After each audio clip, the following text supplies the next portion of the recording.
Hi, I'm Lesley Logan, co-founder of OnlinePilatesClasses.com, and today we're going to talk about roll up on your C-shaper. Welcome to OnlinePilatesClasses.com, the most supportive Pilates loving community across the globe. Enjoy new weekly classes from our amazing teachers. Download the OnlinePilatesClasses.com app today. So roll up on the mat is the second exercise, right? We do the 100 and the roll up.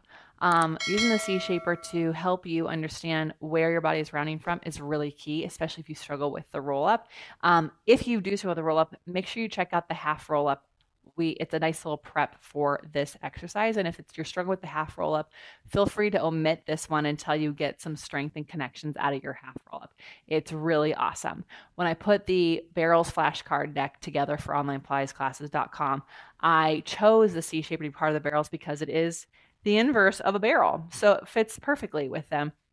And it's a really nice way to warm up. Sometimes when I'm like, what should I do? I'm feeling a little tight. I'll do a little C-shaper, do a little spine corrector. Then I'll do my mat practice and I'll feel the most connected I've ever felt. So if you're here for this video because of our flashcard deck, thank you so much. I would love to know how you're using it. And if you didn't know we have flashcards, now you know. We have several decks out and I would love to see you use them to create your own workouts, to nerd out about Pilates, and to get to know your practice more. Or you can even use them to plan other people's sessions as well. So for the roll up, you can see that there's a lip here, so I can't really get my legs super straight, but you can actually kind of use that to flex the ankles and push the heels down. Also kind of keeps you from locking your knees out, okay? If you want to use a bar, you can as well. So you want to get into the C-shaper and feel your waist pull back into the C-shaper. You're taking up space in here. And if you just want to like hold on and breathe here, you can. I feel a little bit light on one side.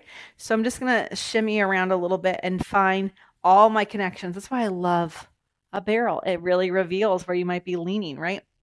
So digging the heels, just like I would in a roll up, pulling the waist back. I'm going to round and I'm going to try not to round from my shoulders.